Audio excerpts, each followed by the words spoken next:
Bonjour à tous et bienvenue pour la partie du jour. Alors c'est une partie qui a été jouée hier au Grand Prix FIDE de Genève. Donc avec les blancs, nous retrouvons le numéro anglais Michael Adams, donc numéro anglais depuis très longtemps, depuis une vingtaine d'années. Donc il a 46 ans, grande longévité et il est toujours là au top mondial. Il joue cette série des Grands Prix. Qualificatif, on le rappelle, pour le tournoi des candidats de l'année prochaine. Avec les noirs, nous avons un jeune joueur, puisqu'il a seulement 24 ans. C'est Saleh Salem, un joueur des Émirats Arabes Unis. Voilà, donc on voit le jeu d'échecs une fois de plus qui est mondial, hein, complètement mondial.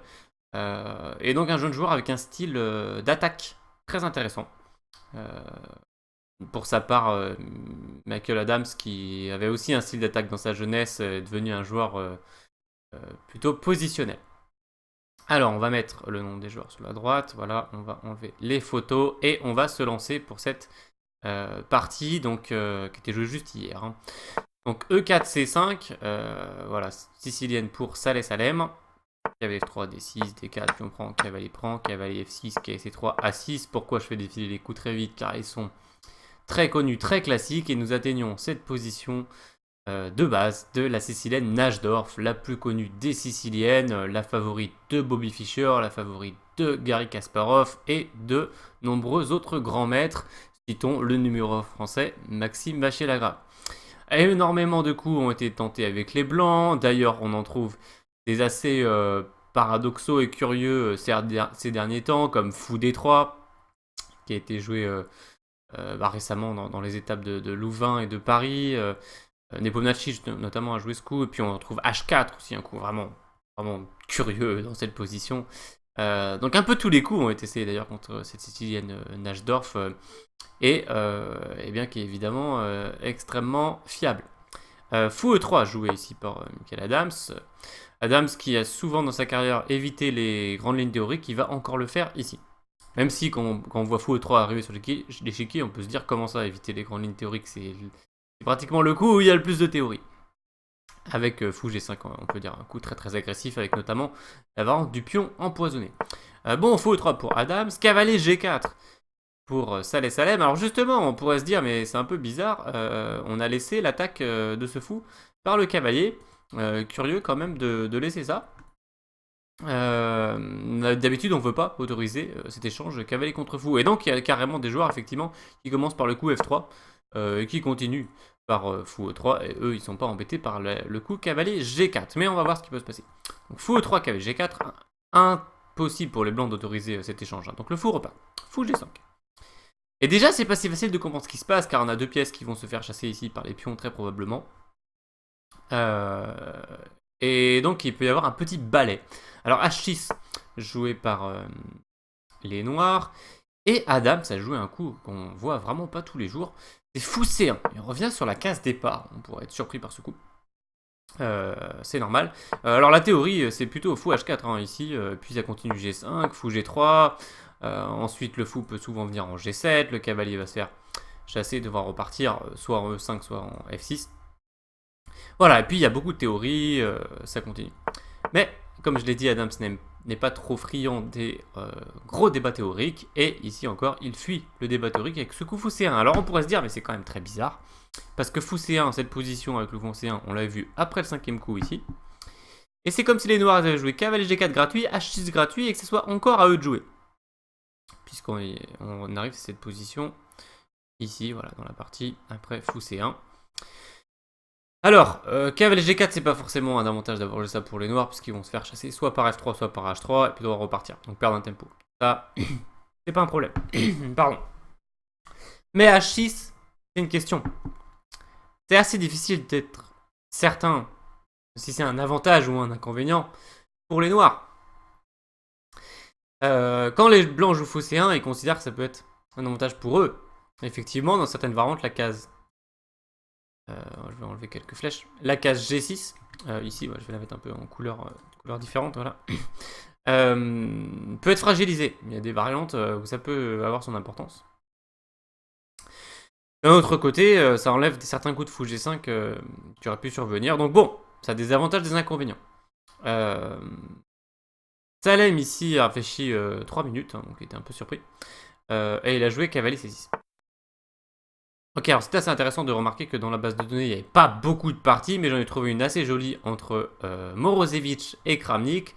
C'est assez amusant car Morozevich est commentateur de ce Grand Prix de Genève, donc il a dû en parler, j'imagine, dans ses commentaires live. Donc il y avait eu cavalier F6 de Kramnik, et je vais vous montrer simplement un aperçu de la partie Morozevich-Kramnik, qui a été jouée à l'aveugle dans les années 90 au tournoi Amber. Alors, je vérifie la date exacte. Ah non, pas dans les années 90, en 2004. Voilà, donc Amber qui a eu lieu sur une vingtaine d'années dans les années 90 et dans les années 2000. Voilà, qui malheureusement un tournoi qui a disparu, c'était en rapide et à l'aveugle. Donc on regarde, on jette un coup d'œil à cette partie de Morozevich. Donc voilà, les hostilités commencent par cavalier G4 de Kramnik, E6, cavalier E5 attaque la dame 3, échec, G3, fou attaque le fou, il prend, il place cavalier F3, échec intermédiaire, le roi est déroqué, il reprend G5, il attaque la dame, puis on prend F7 échec, roi H8.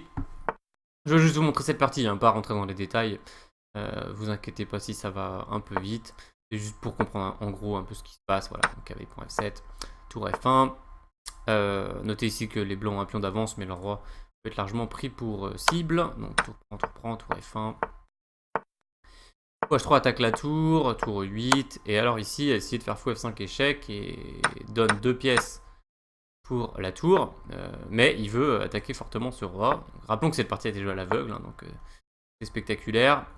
Voilà, il essaye d'encercler le roi blanc, et il va presque y arriver, sauf que finalement, Morozevich va utiliser le cavalier défensif, qui avait une très bonne pièce de défense contre la dame. On voit ici par exemple qu'il empêche un échec en D4, et puis s'il n'y avait pas le pion G3, il se servirait aussi à empêcher l'échec en F4. Tour F3, et puis finalement cette partie assez spectaculaire s'est terminée par une répétition de coups, un match nul, voilà.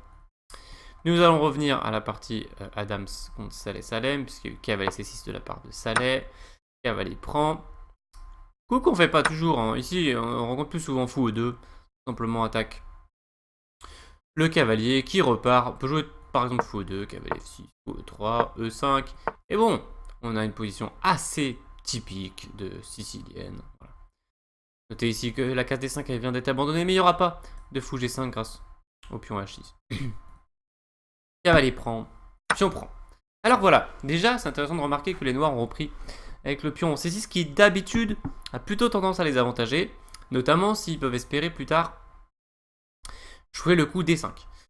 Mais déjà, on remarque une supériorité au centre de la part des noirs, parce qu'ils ont 3 pions qui peuvent largement intervenir au niveau du centre. Les blancs sont un peu à la traîne au niveau du contrôle central, puisqu'ils n'ont qu'un pion en E4. Pion C bloqué par le cavalier, donc ne peut pas pour l'instant avancer. D'ailleurs, on rencontre assez souvent des manœuvres de cavalier A4, suivi de pion C4. Fou C4, joué par Adams. Et E5, voilà. Donc on obtient cette structure qu'on va garder pendant très longtemps dans cette partie. Donc 3 pions ici côté noir qui sont bien placés au centre, mais il y a une seule thématique clé dans cette structure de pions, c'est est-ce que les noirs vont réussir à jouer le coup D5 ou pas. S'ils y arrivent, ils pourront essayer d'installer le centre parfait, c'est-à-dire 2 pions en D5 E5, contre éventuellement aucun pour les blancs, puisque ce pion, on imagine, va prendre à un moment donné en D5 et on va reprendre.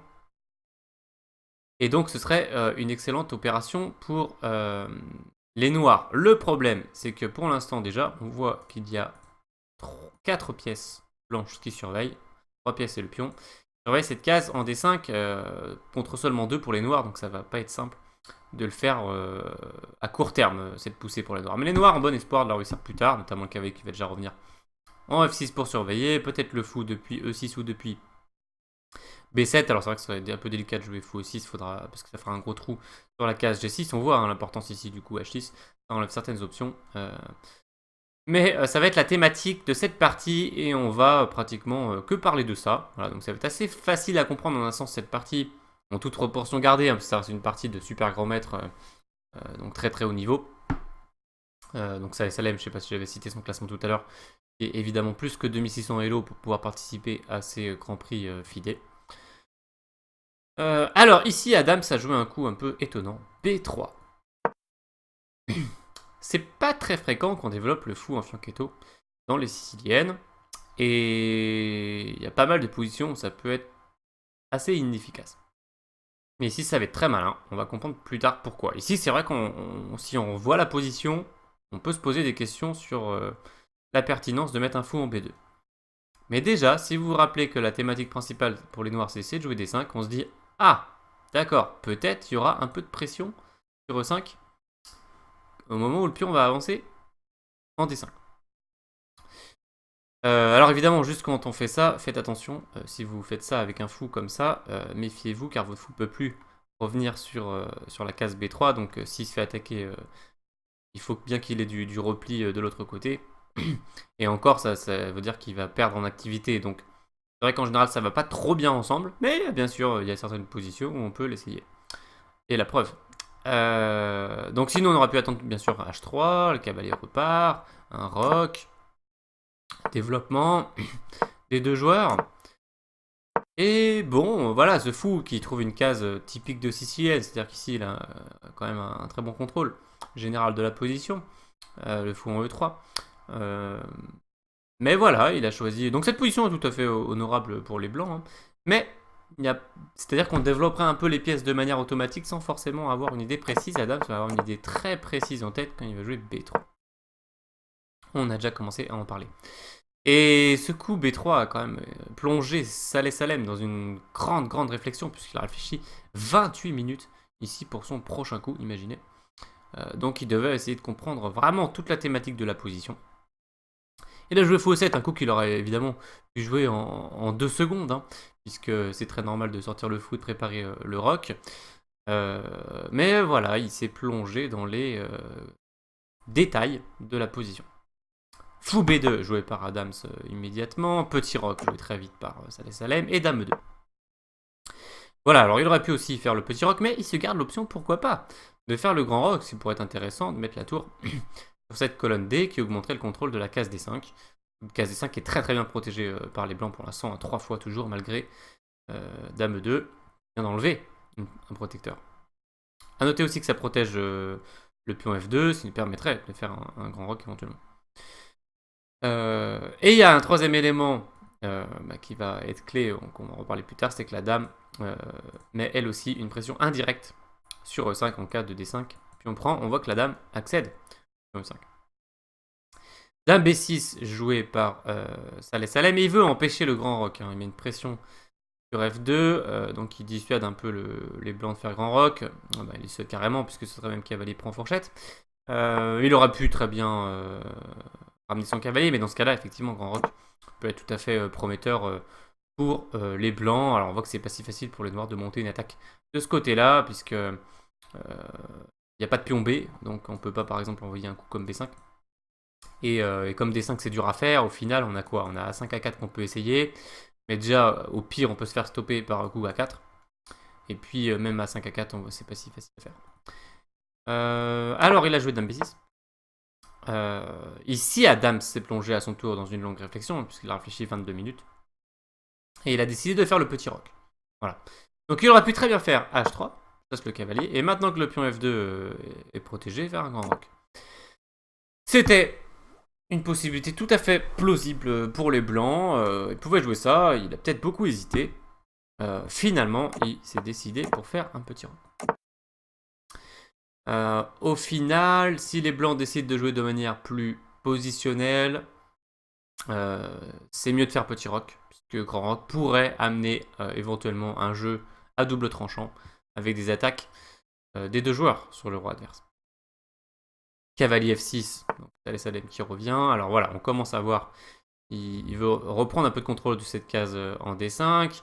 Roi H1, alors pourquoi Roi H1? Eh bien, ça décloue le pion F2, donc pourquoi pas à un moment donné tenter le coup F4 qui va très bien avec le fou en B2, hein, puisque ça permettrait éventuellement d'ouvrir la grande diagonale pour ce fou, ou d'isoler un pion en E5. Évidemment, si on fait pion prend E5, pion prend E5, il n'y a plus de D5 qui arrive sur nous. Les noirs resteraient avec deux pions isolés en C6, A6, pour être une structure pas mal. A noter aussi que quand on joue F4, eh bien pourquoi pas après, on a une autre option, c'est continuer avec F5. Après, peut-être continuer avec G4, G5, et on pourrait peut-être faire bon usage de ce pion H6 dans ce cas-là. C'est très intéressant qu'il soit là pour qu'on puisse atteindre plus rapidement et plus efficacement le roc des noirs. A5 joué par les noirs. Après une réflexion de plusieurs minutes. Et attention, il faut rester vigilant ici avec les blancs. Si on dit, oh ben F4 c'est très bien, on se fait avoir, parce qu'ici les noirs joueraient tout simplement A4, utilisant le clouage sur la colonne B. Le fou B2 n'est pas protégé, donc on ne peut pas prendre avec le pion, et ni avec le cavalier, parce qu'après, pardon, tour prend A4.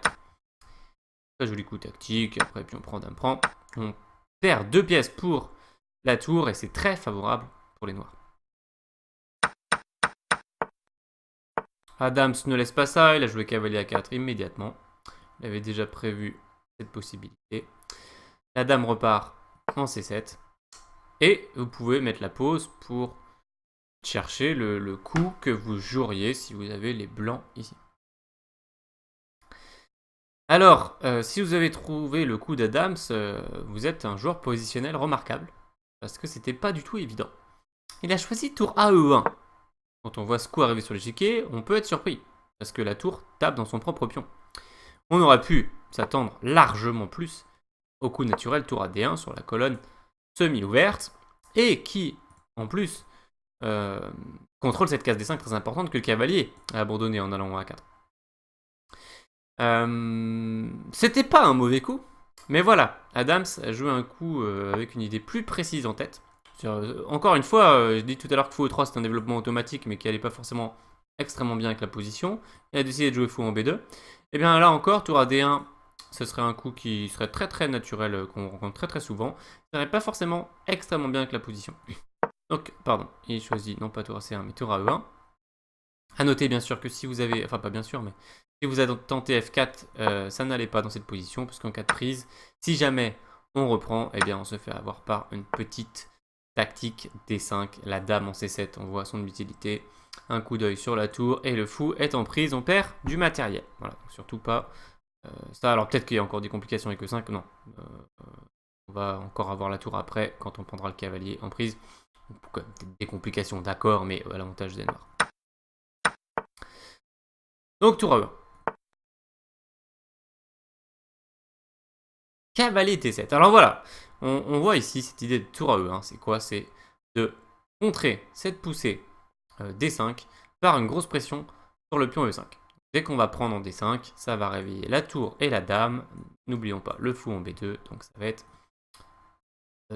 ça va perdre le pion E5 potentiellement pour les noirs.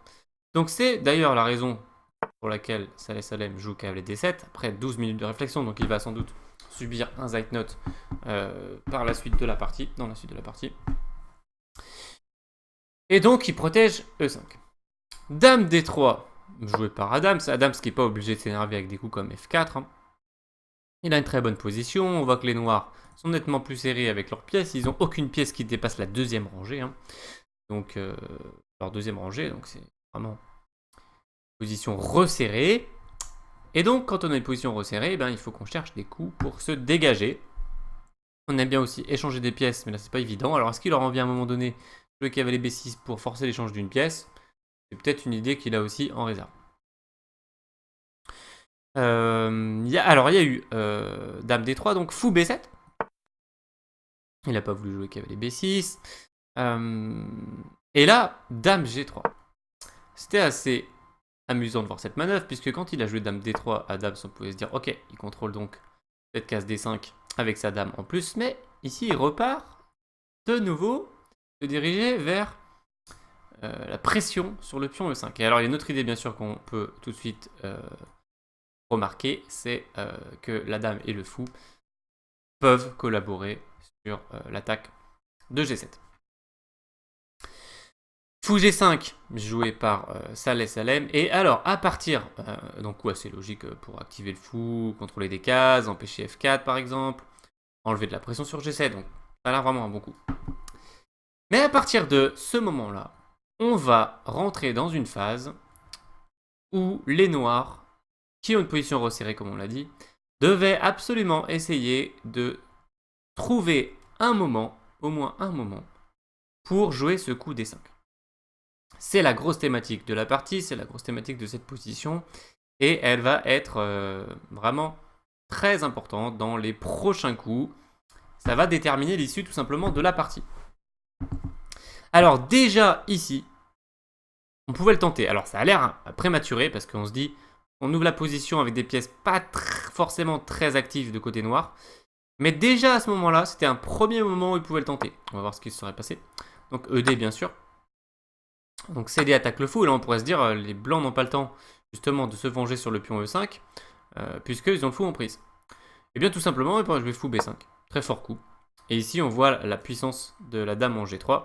Menace d'éliminer le cavalier. Puis gagner le pion en E5. Alors sur F6, il y a un coup solide. Non seulement pour protéger le pion, mais aussi pour faire une solide chaîne de pions en face du fou B2. On se retrouve un peu neutralisé.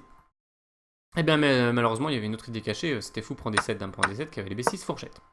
Voilà, donc ici, ça perdrait du matériel. Donc malheureusement, on ne pourrait pas faire le coup de consolidation F6 et il faudrait jouer un coup comme fou C6. Cependant, après fou prend C6, dame prend C6, eh bien, les blancs ont le choix entre deux options qui sont plutôt bien pour eux, mais dans les deux cas, les noirs pouvaient espérer du contre-jeu. Donc la première, c'est tout simplement d'encaisser le pion en E5, bien sûr. Cavalier prend E5, dame prend E5. Et bon, après fou F6, par exemple, dame F5 qui protège le pion en C2.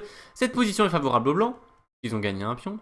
Et puis les deux pions A5, D5 des noirs sont isolés. Cependant, les noirs ne sont pas sans ressources. La position s'ouvre, ils ont un fou, le fou qui est plutôt content et qui domine ici. Le cavalier qui a un peu de mal à revenir dans le jeu, on voit qu'il est dominé par la dame et le fou. Donc ici, ce serait des contre-chances tout de même pour les noirs, donc c'était une première possibilité. Alors si les blancs ne veulent pas échanger leur fou contre le cavalier en prenant le pion E5, ils pourraient tenter ici le coup très intéressant F4, quand on retrouve cette collaboration de la dame et du fou sur la case G7. Après dame prend C2, qui n'attaque pas le fou puisqu'il est protégé par le cavalier. Les blancs peuvent reprendre en E5. Attention, ça commence à être très dangereux, la menace E6 avec bien sûr le mat sur G7. Donc les noirs ici sont obligés de revenir faire un coup de défense comme dame G6. Et ici, les blancs auraient le choix de jouer une finale un peu meilleure en échangeant les dames. Ça crée un pion passé en E5 et les blancs resteraient dans tous les cas avec une meilleure structure.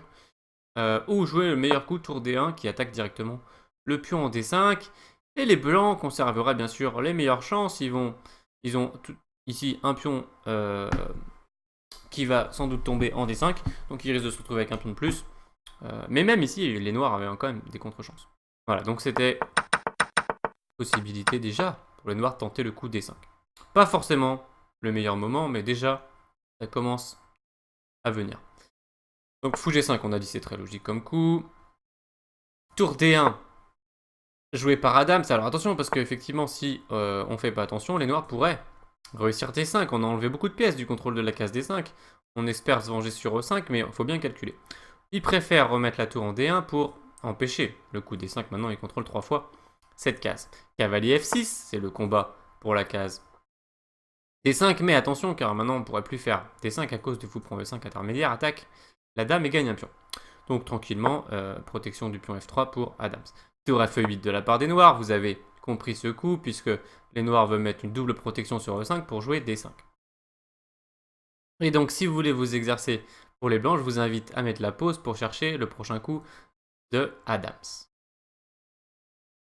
Alors si vous avez bien compris la thématique, eh bien vous pouviez éventuellement trouver le coup tour Fe1 qui tout simplement augmente la pression sur E5 puisque sur D5, puis on prend D5, il y aura une triple attaque sur E5. Alors attention quand même, il va y avoir maintenant des grandes complications.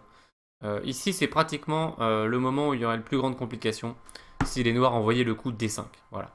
Dans la partie, Saleh Salem a joué un coup très naturel tour A en D8, d'ailleurs, elle a joué très vite. Il avait prévu déjà ça quand il a joué tour Fe8 au coup d'avant. Il a réfléchi 3 minutes sur tour Fe8.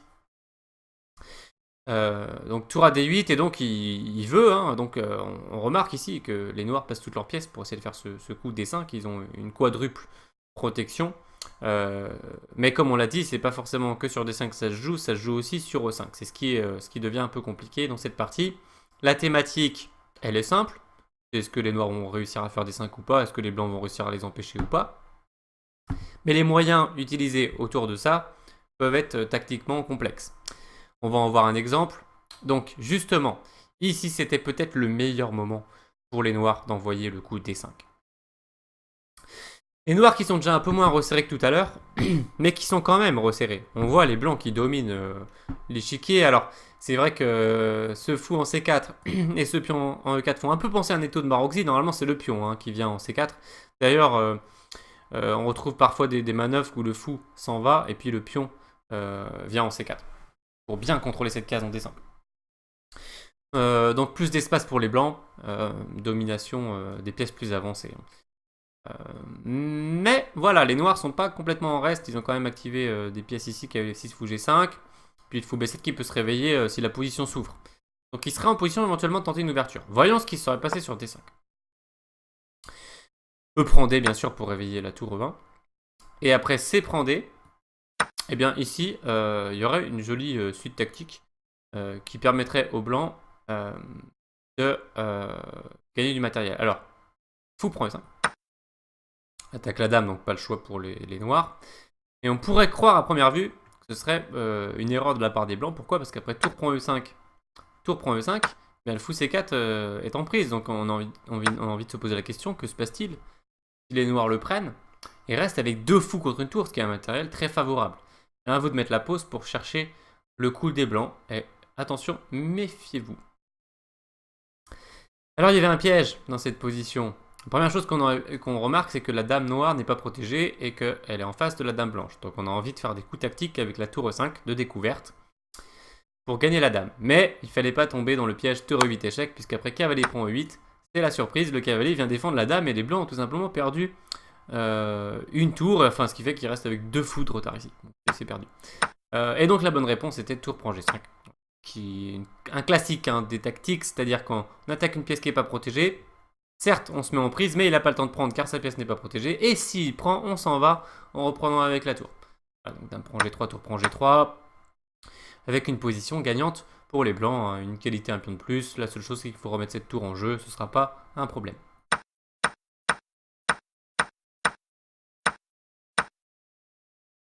Moralité, sur E prend D5, les noirs ne peuvent pas faire C prend D5 à cause de fou prend E5. Mais ici, ils avaient un coup tout à fait intéressant. Fou F4. Ou intermédiaire finalement très logique, c'est-à-dire qu'on attaque la dame, et on protège le pion E5 par la même occasion, et puis on prépare C prend D5. Si on a à faire ça, on sera vraiment très content. Mais les complications ne sont pas finies. Ici, en cas de dame F2, qui est un coup assez logique, on retrouverait C prend D5, fou B5, attaque la tour. Et après tour E6, qui est un très joli coup, on va voir pourquoi plus tard, eh bien on pourrait penser que ce fou va se faire enfermer. Voilà, donc tout à l'heure on a dit qu'il faut faire attention quand le fou C4 qui ne pouvait pas revenir sur la case B3 quand on joue B3, et bien là finalement c'est un peu pareil par rapport au fou noir, puisqu'il était en G5 et il ne pouvait pas repartir par cette diagonale à cause du cavalier en F6. Et bien ici on pourrait croire qu'il est coincé après G3, fou G5, H4. Fou coincé, on pourrait penser que c'est vraiment la réfutation de la variante, et peut-être que c'est ce qu'avait prévu initialement Adams. Mais ici, l'ordinateur nous informe qu'il y a une surprise cachée dans la position. C'est une demi-surprise car les blancs viennent quand même d'avancer les trois pions de leur roc, donc leur roi peut être pris pour cible, d'autant plus qu'il est quand même juste en face du fou en B7. Et les noirs vont avoir une belle tactique ici, D4. Alors on ouvre le fou, alors c'est vrai que quand on voit D4, on peut se dire mais je vois pas trop l'idée, le pion est protégé de toute façon par la dame. Alors on va la voir cette idée après H prend G. Les blancs gagnent une pièce, mais cavalier G4. Voilà l'idée, donc le pion est cloué, bien sûr, il ne peut pas prendre le cavalier. Et ce cavalier pourrait bondir éventuellement sur E3. Dame G2, on peut se dire, bon, c'est pas bien grave. Et la pointe n'est pas tant cavalier E3 que H prend G5. Et là, c'est mortel, parce qu'on voit l'idée de tour E6, qui va pouvoir arriver en H6 pour donner un échec et éventuellement en H2.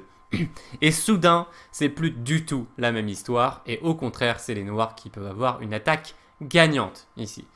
Donc avantage noir, donc retournement de situation. Les blancs ont fait une séquence assez logique pour essayer de gagner du matériel. Malheureusement, ça se retourne contre eux. Et donc ici, on voit vraiment l'intérêt d'avoir joué un coup comme D5 côté noir qui a totalement dégagé leur position. Et maintenant, ils ont une brillante position d'attaque dont ils ne pouvaient pas rêver il y a encore quelques coups. Les complications ne s'arrêtent pas tout à fait ici, car nous allons revenir au moment où les noirs jouent fou F4. Et ici, encore une fois, l'ordinateur, mais les grands maîtres peuvent tout à fait trouver ces idées. Il y a certaines idées d'ordinateur qui sont très difficiles et très dures à trouver, même pour les grands maîtres. Et il y en a d'autres qui sont tout à fait trouvables et qui trouvent très souvent. Par exemple, ici, on a une idée typique. C'est-à-dire que on sait que les noirs veulent faire pion prend D5. Eh bien, on peut essayer D6 intermédiaire, attaque la dame. Donc, bien sûr, si la dame noire bouge, bon, ben, la dame blanche se sauve elle aussi. Et puis, les blancs ont complètement réussi leur opération. Ils ont gagné un pion. Voilà, ils ont passé en D6. Et même s'ils le repèrent d'un moment donné, eh bien, les noirs auront une structure inférieure avec 2 pions isolés en A5 et C6. Donc, fou prend G3. Pion prend dame. Donc, les dames s'échangent. Mais alors, on pourrait se dire, il y a un problème avec cette variante, c'est qu'on perd la qualité en E1. Ce n'est pas un très gros problème, parce qu'après tour prend E1, on a un super pion passé en C7. Alors, les noirs, bien sûr, veulent essayer de s'en débarrasser. Et un coup comme tour à C8. On pourra jouer tour prend E5. Et en cas de tour prend C7, bon, il y a plusieurs possibilités. Mais c'est vrai que s'il prend, on s'accroche à ce pion. Puis on a du cavalier B6 très fort qui peut dans la foulée arriver. Donc ici, éventuellement gagner du matériel. Donc ici, tour prend C7. Tour prend E8, cavalier prend E8. Et fou C3, et on va gagner le pion en A5. Ce qui va nous faire 2 pions pour la qualité. On a une belle paire de fous sur le jeu. Il y aura un pion en C6 isolé, donc finale très intéressante, légèrement à l'avantage des blancs. Alors voilà un exemple de ce qui aurait pu se passer dans ces complications.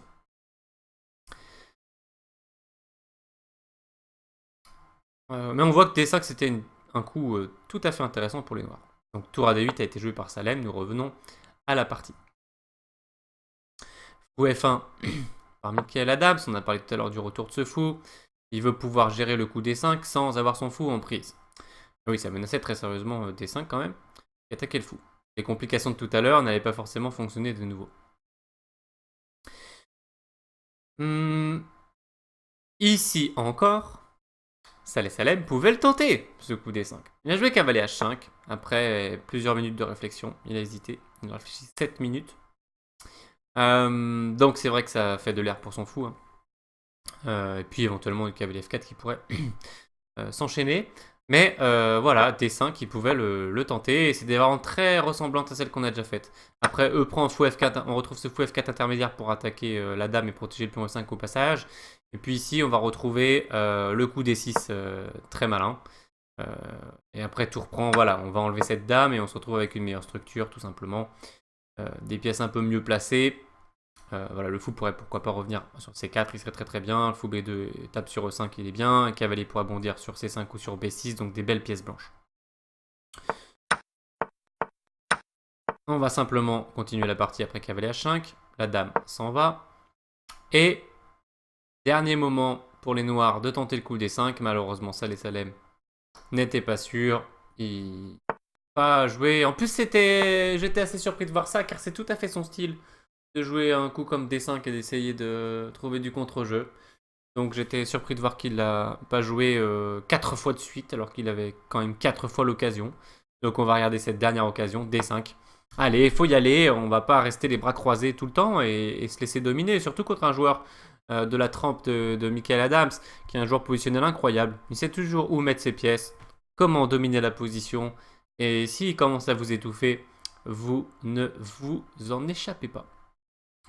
E prend D5, c'est prend D5. Ici, un joli coup, dame C5 propose l'échange des dames, qui serait vraiment une mauvaise affaire côté noir, puisqu'après prise, le fou est en prise, et le temps qu'on le bouge, eh bien, on a perdu ce pion E5. Encore une fois, on retrouve cette idée de la capture du pion E5 en fin de variante, un pion de plus pour les blancs. Donc pas d'échange possible, il faudra reculer en B8. Et puis après dame prend A5, on perd quand même un pion, même si après E4, voilà, c'est typiquement le genre de situation où on perd un pion, mais on a le centre parfait, et un duo de pions centraux mobiles peuvent essayer d'avancer et essayer d'atteindre le roi plus tard. Donc un coup comme E4 pour essayer d'ouvrir la position. Voilà, on a la dame qui pointe aussi quand même dans ce secteur. Le fou et le cavalier très proches pour déclencher une attaque.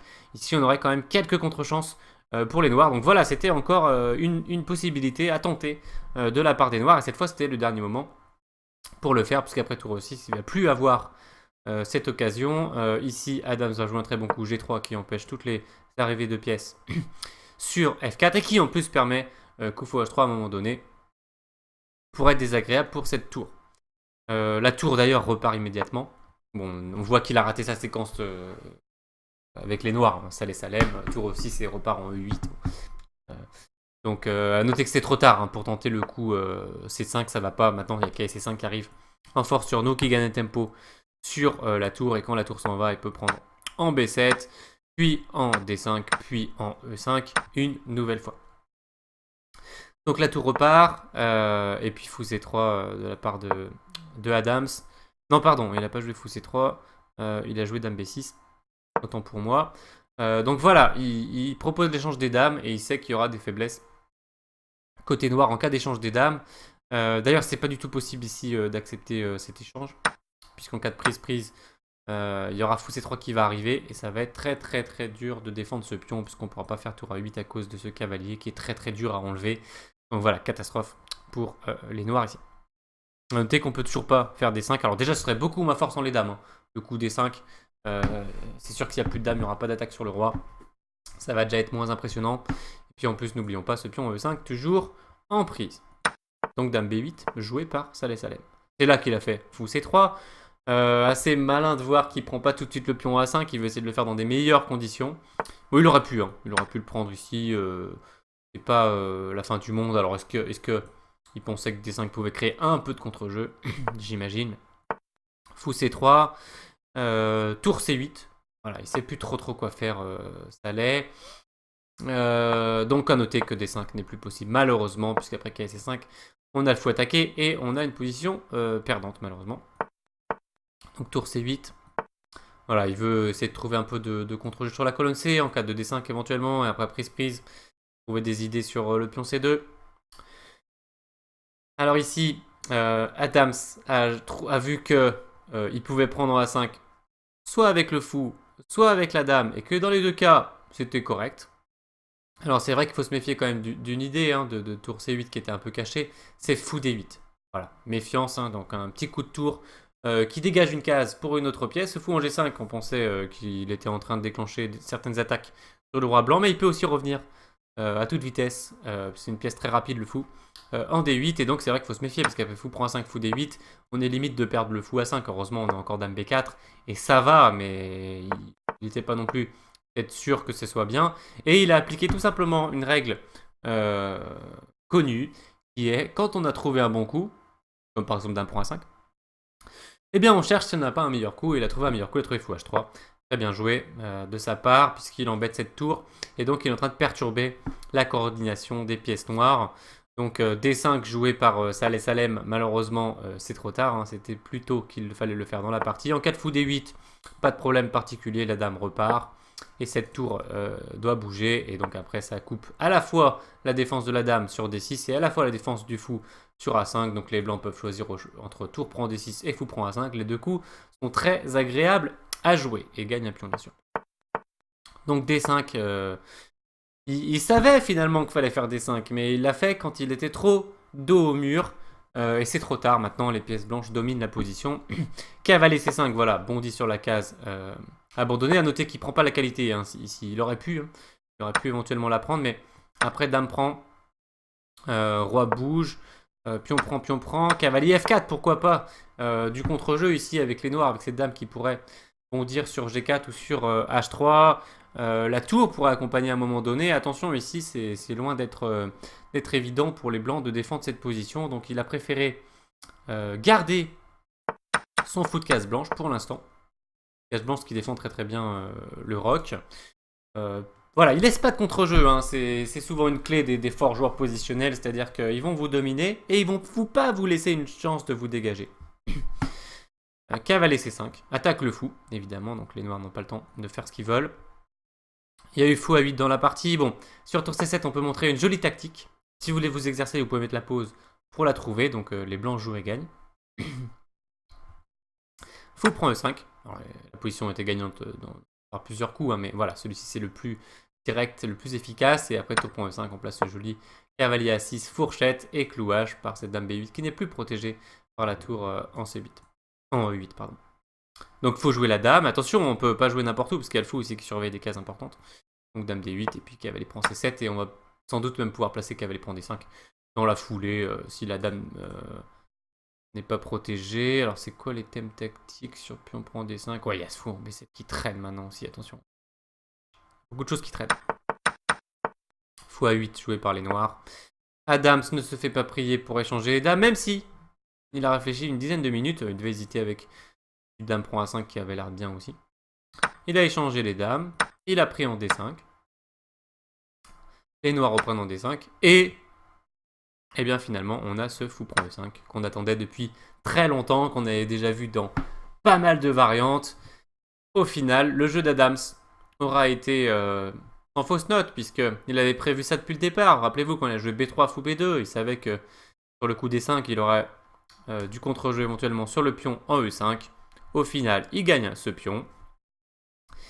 Et les noirs sont totalement perdants. Donc D4, voilà, il tente. Hein. Donc on avait déjà vu cette idée d'ouvrir la grande diagonale et chercher du contre-jeu. Malheureusement, comme on l'a dit, c'est trop tard pour le contre-jeu. Donc à noter une variante amusante pour conclure cette vidéo, puisque la partie va s'achever très, très rapidement. On va montrer ce qui serait passé, puisque cette tour est quand même attaquée. Si elle se déplaçait, par exemple, tour BD8. Fou C7, on harcèle la tour, hein. On a la paire de fous pour harceler, c'est assez terrible. Tour qui n'a pas de case, hein, si on regarde bien ici. Donc il faut échanger en E1 si on veut pouvoir lui retrouver une case, donc on n'en a qu'une seule. Et alors malheureusement, après cavalier D7, cette pauvre tour n'a plus du tout de case disponible, puisqu'après tour C8, il y a cavalier F6 échec, et on pique la qualité. Voilà, donc on gagnerait ici la partie avec le blanc. D4 joué dans la partie. Adams encaisse la qualité. Donc ici, les noirs auraient pu prendre F3, mais ça ne change rien. Ils ont pris en B8 et après tour prend D4, ils ont pris en F3. Fou G2. On échange les fous. La tour joue en C8 avec l'espoir de se venger sur le pion C2, mais Adams ne laisse pas cette chance. Tour C4, solide. Tour D8 avec l'espoir de placer un tour D2 échec, mais Adams ne laisse pas cette chance. Cavalier D3 et en conséquence, Saleh Salem abandonne ici puisqu'il a un pion et une qualité. Non, deux pions et une qualité de moins. Non, c'était bien ça, un pion et une qualité de moins. Bon, de toute façon, ça fait trop dans les deux cas. Voilà, il préfère s'arrêter là. Donc on aura retenu quoi de cette partie? Eh bien, avec tout ce qu'on a étudié comme variante autour de la poussée D5, vous avez compris. C'est vrai qu'Adams a fait une belle partie positionnelle. Comme il en a fait très souvent dans sa carrière. Des parties comme ça d'Adams, on a l'impression d'en avoir vu des dizaines et des dizaines. Mais on a quand même remarqué dans cette partie que Saleh Salem avait l'occasion, elle a eu quand même 4 fois de suite l'occasion de jouer le coup libérateur D5. Coup libérateur qu'on trouve très souvent dans les Siciliennes. Il l'a pas fait, il a payé. Voilà, il s'est retrouvé sans contre-jeu malheureusement. Et quand il l'a tenté, c'était beaucoup trop tard. J'espère que cette vidéo vous aura plu. N'hésitez pas à mettre un petit pouce vers le haut si vous avez aimé la vidéo, à vous abonner si ce n'est pas encore le cas. Et puis je vous dis à la prochaine pour une autre vidéo. Bye bye.